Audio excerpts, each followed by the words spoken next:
Hello বন্ধুরা, দীপিকার রান্নাঘরে সবাইকে স্বাগত জানাই। চলে এসেছি আবারও একটি রেসিপির ভিডিও নিয়ে। আজকে আমি বানিয়েছি খিচুড়ি, আর খিচুড়ির সঙ্গে রয়েছে বেগুন ভাজা আর চাটনি। তাহলে চলুন দেখে নিই কীভাবে বানিয়েছি এই রেসিপি। এখানে আমি 2 বাটি ডাল নিয়েছি, 1 বাটি মুগ ডাল আর 1 বাটি মসুর ডাল। এখানে মোট আমি 2 বাটি ডাল নিয়েছি। আর এখানে দেখুন আমি চাল নিয়ে নেব, ওই বাটি মেপে আমি 1.5 বাটি চাল নিয়ে নেব। এরপর একটা হাঁড়ির মধ্যে জল বসিয়ে দিয়েছি, চালটা ধুয়ে দিয়ে দিলাম। আর এখানে দেখুন ডালটাকে ধুয়ে নিয়েছি খুব ভালো করে, ডালটাকে আমি ভেজে নেব।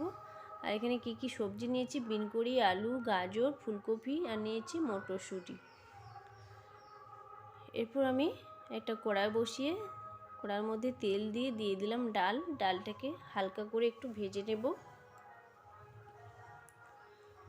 ডালটাকে খুব বেশি ভাজার দরকার নেই, হালকা করে ভেজে নিতে হবে।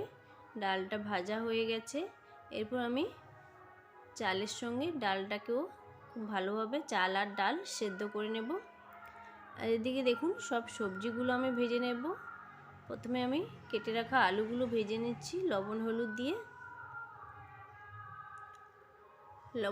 দিয়ে আলুগুলোকে খুব ভালো করে লাল লাল করে ভেজে নিয়েছি। আলুগুলোকে তুলে নেব। এরপর আমি ফুলকপিগুলোও ভেজে নেব। এইভাবে সব সবজিগুলো কিন্তু ভেজে নিতে হবে। ফুলকপিটা ভাজা হয়ে গেলে তুলে নিলাম। এরপর আমি বিনস আর গাজর ভেজে নেব।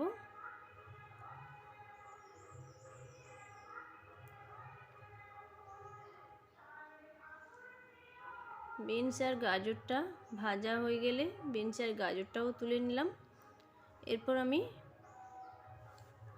সব ভেজে রাখা সবজিগুলো চালের মধ্যে দিয়ে দেব।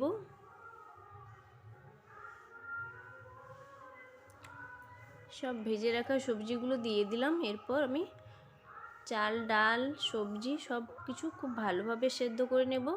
আর যেহেতু চাটনি বানাবো তার জন্য এখানে দেখুন আমি একটা কড়াইয়ের মধ্যে দিয়ে দিলাম 2টো শুকনো লঙ্কা, 2টো তেজপাতা ফোড়ন দিয়ে আমি চাটনিটা বানিয়ে নেব। দিয়ে দিলাম কেটে রাখা টমেটো আর দিয়ে দেব স্বাদ অনুযায়ী লবণ। লবণটা দিয়ে একটু নাড়াচাড়া করার পর এর মধ্যে দিয়ে দেব সামান্য একটু লঙ্কার গুঁড়ো আর দিয়ে দেব সামান্য একটু হলুদের গুঁড়ো। সব কিছু দিয়ে খুব ভালোভাবে নাড়াচাড়া করে নিতে হবে। সব কিছু খুব ভালোভাবে নাড়াচাড়া করার পর এটাকে আমি ঢাকা লাগিয়ে রেখে দেবো 2 মিনিট মতো। ঢাকাটা খুলে মাঝখানে আমি একবার নাড়াচাড়া করে নিয়েছিলাম আর দিয়ে দিলাম চিনি।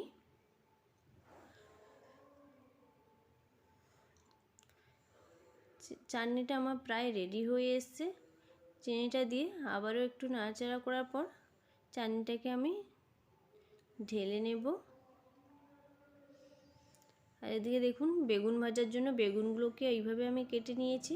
তবে বেগুনগুলো এখনই ভাজবো না, খিচুড়িটা হয়ে যাওয়ার পর বেগুনগুলো ভাজতে হবে গরম গরম।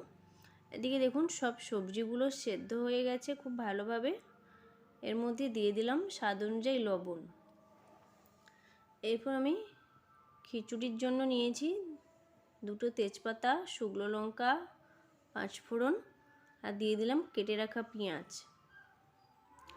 পেঁয়াজটা দিয়ে পেঁয়াজটাকে লাল লাল করে খুব ভালোভাবে ভেজে নিতে হবে। আর পেঁয়াজটা একটু লাল লাল করে ভাজা হয়ে গেলে ওর মধ্যে দিয়ে দিলাম আদা রসুন।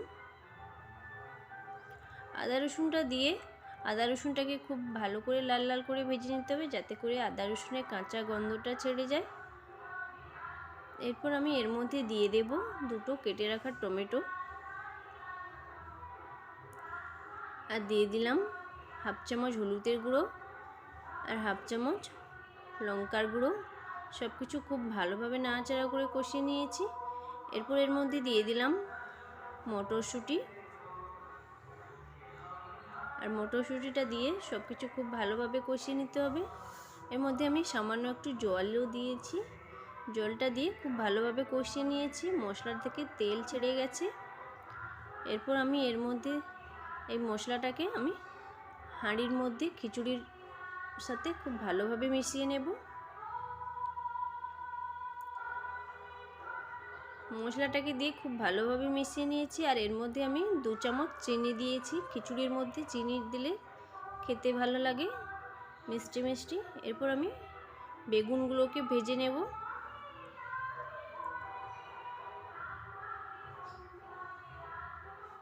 বেগুনগুলোকে লাল লাল করে খুব ভালোভাবে 2 পিঠ উল্টে পাল্টে ভেজে নিতে হবে।